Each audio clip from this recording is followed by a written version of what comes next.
Hey everybody, Watson here on the Dude Gaming, returning to Doki in a way.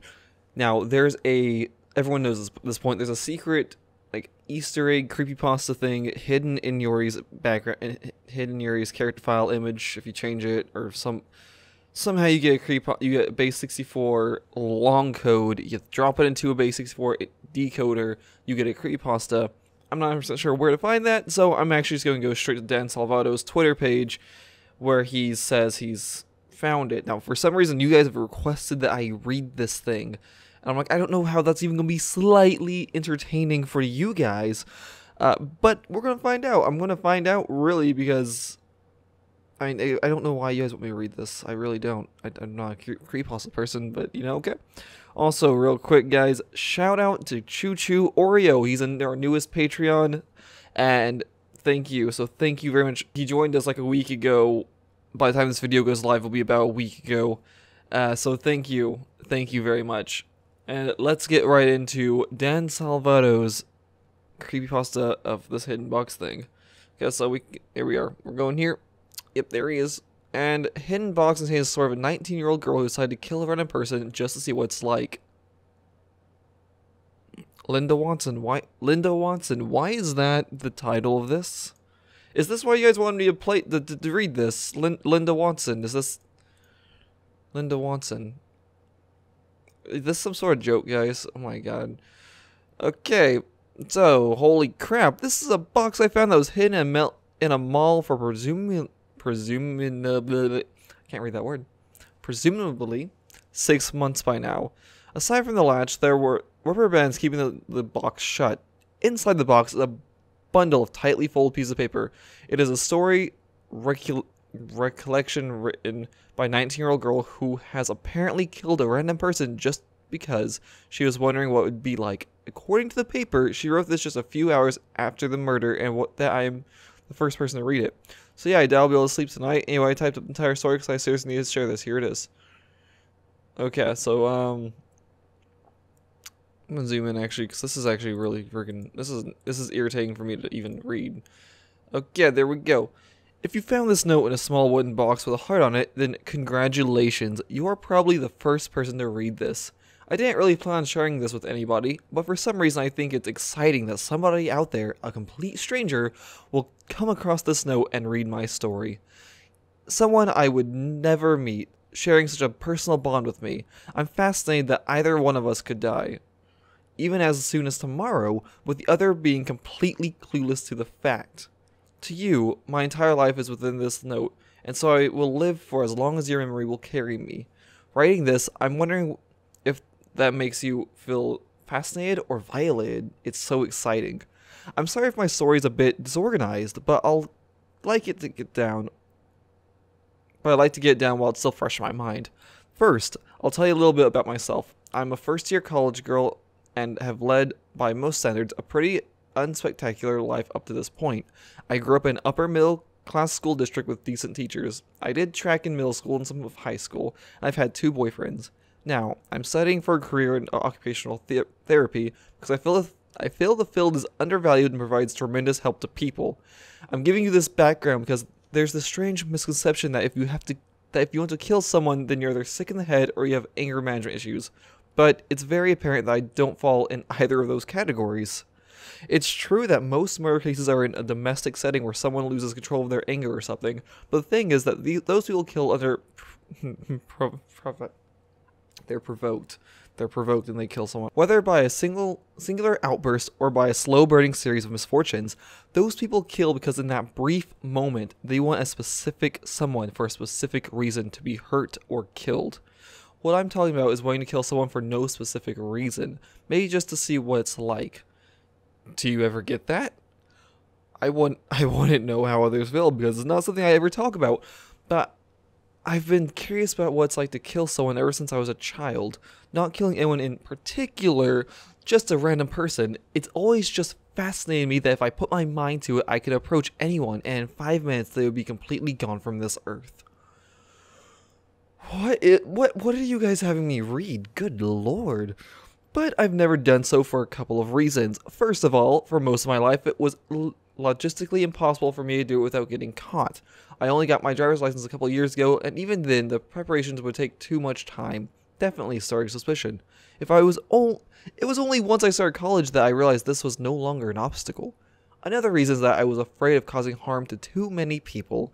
You might laugh reading that at how hypocritical it sounds, but let me explain. Why should I feel bad about killing someone if they're too dead to care? Who would I be feeling bad for? Contrarily, it's the grief of the living that I'd rather not be responsible for. Because of this, I knew it would take a good deal of research before finding a suitable person to kill, and I've never had the means to do so again until I started college. Okay, I thought she was saying this is their second kill, goodness. And now, having just experienced it, I'd say it was pretty satisfying in the end. Something I would try again? Probably not, since my curiosity has already been satisfied. It really won't be the same a second time. But anyway, if by chance you're also curious to kill someone, then you're welcome to take notes. What the monkeys, guys? What the heck? I started a hobby of people watching soon after I entered college. Ooh, people watchers, dudes. People watching is interesting to me because it's taking one of the infinite extras in your life and turning them into a main character without them knowing. Of course, it's so easy to forget that every single one of the hundreds of strangers you pass every day has a life story as deep and complex as your own. One thing I noticed about people watching and wanting to kill someone is that you are in more constant awareness of this. When I find a person to observe, their story slowly becomes more clear to me over time, gaps being filled. It really is amazing. I usually went to grocery stores on the weekends and looked around in people's shopping carts. If I saw something that interested me, I decided to observe the person a little bit more. Of course, since my goal was to find someone to kill, I ruled out anyone who had children or a partner with them. Wedding rings were another telltale sign. So maybe once a weekend I would find someone who fit my criteria, at which point I would follow them home and note their address. From there, it became incredibly easy to investigate a little bit more. Most people have normal work hours, meaning I could spend afternoons going through their mail or looking around in their house. I repeated this with several people and had one close call, but for varying reasons I didn't really feel satisfied enough with them to kill any of them.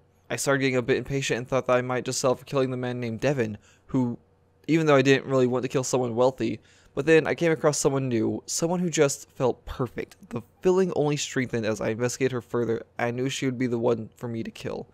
A young-looking woman I met at the grocery store, as per usual. She was doing some light shopping with a basket. Her hair was wavy and dark brown, sitting inelegantly on her slumped shoulders and surrounding her tired-looking face. Her bare fingers told me she might be single, but beyond that, my gut was almost certain of it. This woman just seemed so plain, really. I guess I felt a greater equity for the personal lives of strangers ever since I started my people watching, but the way she carried herself, I just got the feeling that she suddenly died. That if she suddenly died, nobody would be around to miss her. Of course, I still wanted to investigate her a bit. I followed my usual routine by checking out her place during her work hours. I learned immediately from her mail that her name is Linda Watson. Linda lived in a quiet apartment complex, her mailbox easily accessible right outside her door. Instead of quickly shuffling through it, I decided I could take her mail back to my dorm and return before she was finished with her work. She only lived about 15 minutes from me. I did some research and learned how to open and reseal the envelopes without damaging them, which took some technique along with a hairdryer, rubbing alcohol, and Q-tips. This made it easy for me to learn a little more about her. Linda was a 33-year-old woman who worked for a small accounting firm. I like how they scratched out I'd rather not name the place outright. Her birthday was December 11th, which coincidentally was approaching me in a couple of weeks. I also managed to find a bank statement that gave me a nice look into how she's been spending her past month. It was at this point I realized that my assessment of Linda Watson was an extremely plain woman was pretty spot on, because there was absolutely nothing interesting on the list. A trip to Old Navy, a bunch of Starbucks, something about $40 from Amazon, no restaurants, no movies, nothing that would really imply she was spending any time socializing. That aside, I also found a cooking magazine, so I guess she was into cooking. Dude, if this is actually a story written by Yuri, this is another reason why, I guess this would be another reason why she would target Natsuki, because this chick here isn't, I say into cooking, that's super stupid. Like, that's not a reason Yuri would go after Natsuki is bad, but I don't know, maybe she just, maybe. Maybe I'm actually spot on. Maybe I'm totally off. Apartments are harder to break into than suburban homes because there are fewer doors and windows. Every time I got Linda's mail, I would check the front door and the windows in the back, but they were always locked. This was a bit frustrating because I was really interested in getting into her house. So I came up with a sort of plan that I thought would be fun, even if it didn't work. Last Saturday, I visited Linda Watson's apartment complex as I would on weekends. The difference is that this time, I wanted her to be home. I thought it would be interesting to have a conversation with her. If I got lucky, I could even take advantage of the situation to discreetly unlock a window from the inside. So, I walked up to her door wearing nothing more than a light sweatshirt and knocked. The adrenaline rush was crazy. I was afraid I might screw something up. The door opened, and in front of me stood Linda Watson, exactly as I remembered from the grocery store. It was at that moment, making eye contact for the first time, that I realized I was running the risk of beginning to care about this person. As selfish as it is, I couldn't kill a person I cared about, even if it's a 33-year-old woman standing in a doorway with a slightly perplexed look on her face, giving me a reserved hello. Arms crossed from the cold, I shyly returned Linda's greeting. I explained that I was walking my dog near the woodsy area behind the back apartment, and that he had gotten away. I had been looking for my dog for an hour and was wondering if Linda may have seen him roaming around. Of course, Linda sympathetically apologized for the situation and that she couldn't be of use to me, but that she would keep an eye out. I wore a defeated expression in my response, apologizing in return for troubling her. It somehow went exactly as I had hoped. Linda invited me inside to warm up a bit with some coffee. I outwardly hesitated before accepting her offer, although on the inside I wanted to jump through the door and hug her for cooperating so well. And that's how Linda Watson ended up with a 19-year-old girl next to her on the couch. Who knows if it was just a nice gesture or if she really has no better way to spend her Saturdays than talking to some kid she just met, who happens to be interested in killing her. This character is 19 years old. This can't be Yuri. It's impossible to be Yuri. Who is this story about? Linda soon learned that my name is Mariah. It's not. Okay, so I was, wow. So this random chick who's not Mariah, it's not Mariah. And I attend the nearby community college. I don't. You don't? I was a little bit nervous that she would ask me too many questions because I didn't have many answers prepared. I was able to steer the conversation toward her, and she was pretty happy to talk. I asked what she does, and she told me that she works for an accounting firm I already knew about. Communicating with outside clients and keeping records, I told her I was pretty nervous about growing up. She told me to enjoy college and to make lots of friends because there's less opportunity once you start working. True. When I asked if she was married or anything, she laughed. Of course I knew she wasn't married, but I wanted to hear more about her love life. She said that she doesn't currently have a boyfriend. I guess she's at least had boyfriends, but who knows how long ago.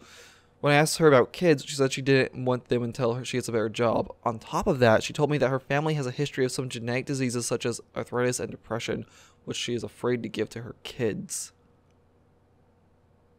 It's funny that she mentioned that because when I asked to use her bathroom, I noticed a tube of prescription pills on the sink. It was labeled, I know that word, duloxetine, duloxetine. Which I looked up later and discovered that is in fact an antidepressant. I had jokingly thought that maybe by killing her I'd be doing her a favor, but quickly decided I was a terrible person for coming up with that. The rest of the visit went pretty dull. We talked about food and some other mundane stuff before I eventually made an excuse to leave. I didn't get the chance to unlock a window or anything like that, but I didn't really feel the need to go through her apartment anymore. As early as the drive back to my dorm, I was already thinking about how I would best like to kill Linda Watson. The choice was between effectiveness and fun. I decided to go with fun because it would be way more satisfying to kind of dissect her as I killed her. What? Rather than just getting it done and calling it a day, fast forward 1 week to December 13th. Today, actually. Linda Watson turned 34 2 days ago. I made a fun little wager with myself where if Linda was spending her birthday weekend alone, I would pay her a visit and kill her. If she was out or had company, I would stop by next week or something instead. So this morning I drove over to Lowe's and bought an axe. Again, I expect you're laughing, but that's also kind of the point. An axe is so kind of cliche and a movies thing that I actually thought would be the most fun. Swinging at someone and everything. It's a really entertaining image. Then they actually had a bunch of different axes, so I picked one that had good weight but was still light enough for me to swing quickly. The drive after getting the axe was when the adrenaline really picked up. All that kept going through my mind on the way over was, wow, I'm really doing this. Not in a bad way, just like a surprise this is a real life sort of thing. I also got this strange rush of recollections of the time I spent with Linda. It was like my life was flashing before my eyes, except it was just the rather mundane hour I spent with Linda, like snippets of our conversations, the sound of her laugh, her facial expressions and stuff. I also wondered to myself what the crazy serial killers would be feeling at a time like this. Schizophrenic delusions, sexual buildup, I have no idea, but what I felt was kind of like ridiculously alert and numb in the senses at the same time, however that's possible. Before getting out of the car, I had the sense to stuff the axe into my backpack to look a little less ridiculous walking across the parking lot. The handle was sticking out, but that didn't really matter. At that point, my heart was pounding so hard I could feel my throat throbbing.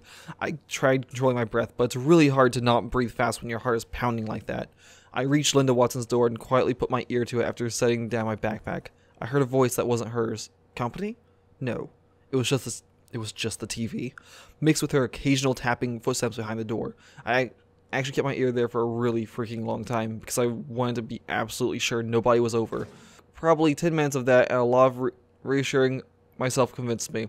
I quietly opened my backpack zipper and held the axe in my hands, my fiercely shaky hands. What the heck was this kind of reaction that my body was making? I told my body, shut up, that's no big deal, but of course it wouldn't listen. It was actually bizarre how much my hands were shaking. It must have been the adrenaline buildup. I rolled my eyes at myself and got my hand to rest on the doorknob. If it's locked, I'll knock. It'll be basically the same. I took a deep breath and forced my muscles into action. I swiftly turned the doorknob. Not locked. In one movement, I opened up the door and slipped inside Linda Watson, just a few steps away in the kitchen. I see. She was in the middle of cooking. She immediately jumped and turned around, startled. I expected that. Quickly, I let go of the doorknob and adjusted the axe with both hands. In the following split second, I realized that she would probably start to make a lot of noise. Looking back, I'm an idiot for not considering that. Just as Linda's mouth opened to speak, maybe even started speaking, I forcefully swung my axe into the side of her head. I'm about to laugh. No, oh gosh, okay. But my axe was facing backwards. I hit her with the blunt and the blade. I actually did this on purpose, because in that split second, I somehow decided that would be the way to keep her noise to a minimum. It actually worked. I felt barely any resistance in the swing as I collided with her head, knocking it clean aside. Linda's half-formed syllable came out as kind of a weird grunt. A noisy oh my gosh. A noisy exhaltation is probably the best I could describe it. That happened at the same time as her head smacked into the cabinet from the force, and she fell backwards without any ability to keep her balance. I didn't hesitate at all to keep swinging at her while she was half laying down on the ground. This time my axe facing the right way. I didn't really know where to swing, so I just kind of started hacking at her collarbone area and chest. It didn't feel like the axe was going too deep, but there was a nice thunk sort of sound every time the axe embedded into her. I even felt this soft sinking sensation ripple into my hands, like the axe was kind of physical extension of my sense of touch.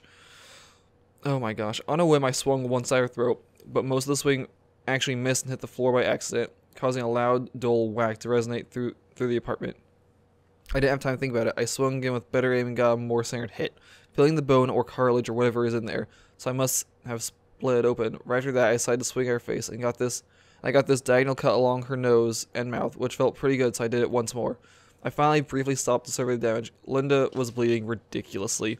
The blood was coming out in waves, in sync with her beating heart. Probably.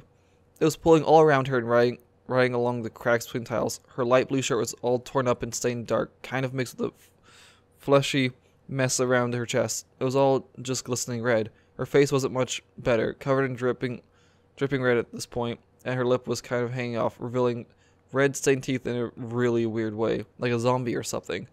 Linda wasn't dead, though. Her limbs were kind of weakly, aimlessly trying to move while she was stuck on her back. More than anything, she reminded me of a bug that you could crush, but it was still pitifully moving its legs around before it dies completely. That's basically what she was doing, but I didn't know how long it would take for her to die, so that kind of condition or what kind of condition she was in.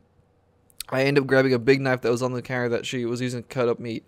Trying to step around the blood, I reached down and carved into the upper half of her neck, trying to sort of saw it from the left side to the right. It was a little awkward because the area was so soft and squishy around the knife that I was cutting, but the sensation was completely different from the axe.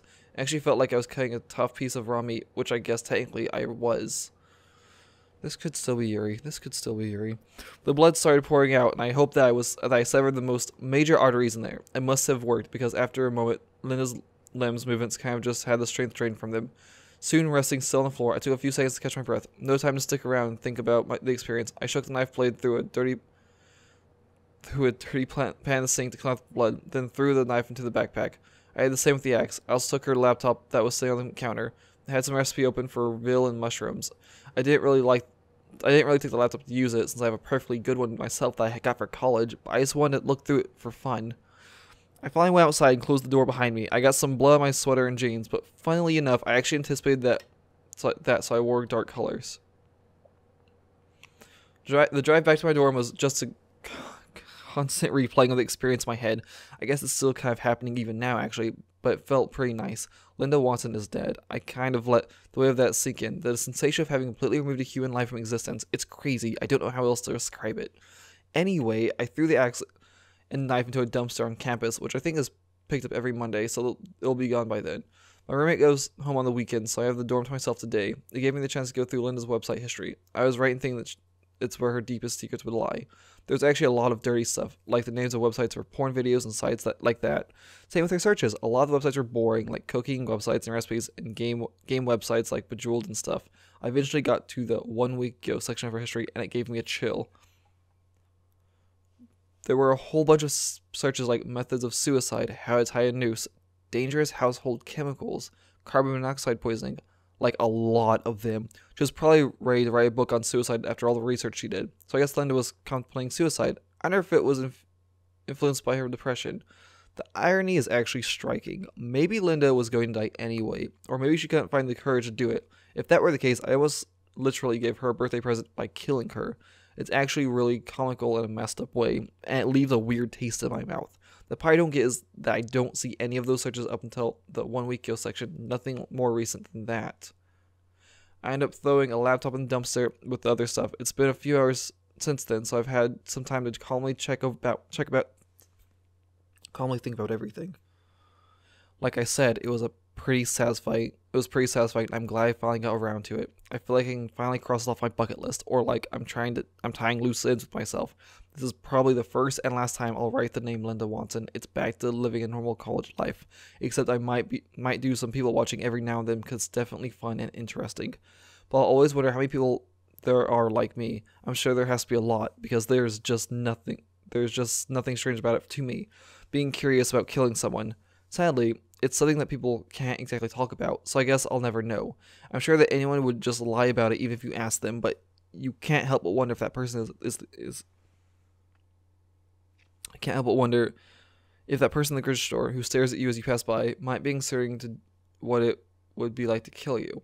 If I could, I would tell them all about it, so they could decide for themselves. But who knows, maybe I got lucky and that person is you. I actually really, really hope so. Okay, guys, well, that was very bloody disturbing. Holy crap, Dan. This is from 2 years ago.